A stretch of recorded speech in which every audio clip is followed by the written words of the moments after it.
by a week from Monday. So, which is December 12th? yes, thank you. Mm-hmm. It's funny, Calendar. yeah. So December 12th, we'll be distributing food out of this facility. We'll finish distributing food out of our Reed Street facility next week. Will be the last distributions we do there. So that will be kind of a bittersweet time because we've been there for 30 years. 30 years. Yes, so we're, it's a celebration of what that space provided to us for, 3 decades in serving the region. But this is something we've needed to do for probably more than a decade.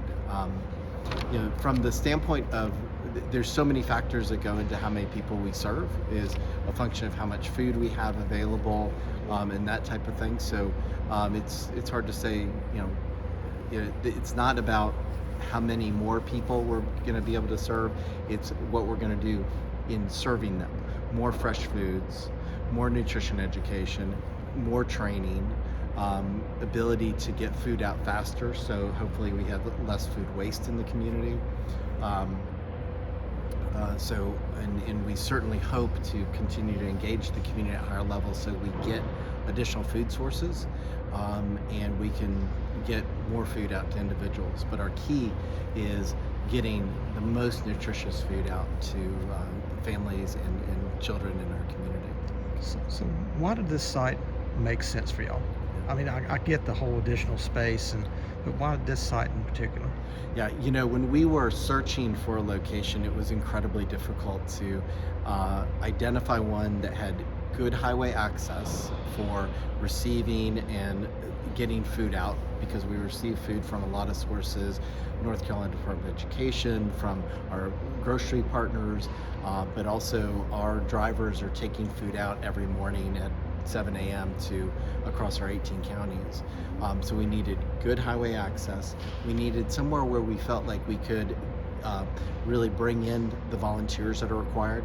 We use over 6,000 unduplicated individuals as volunteers every year. So that's the equivalent of our 22 full-time employees.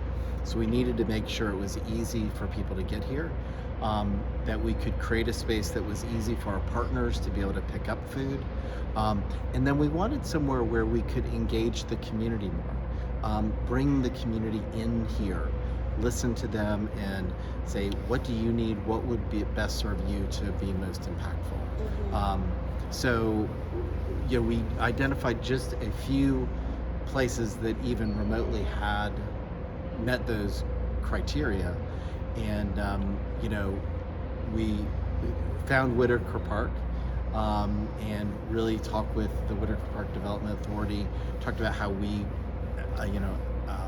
focus on economic development issues ourselves, how food is foundational to the success of kids and families.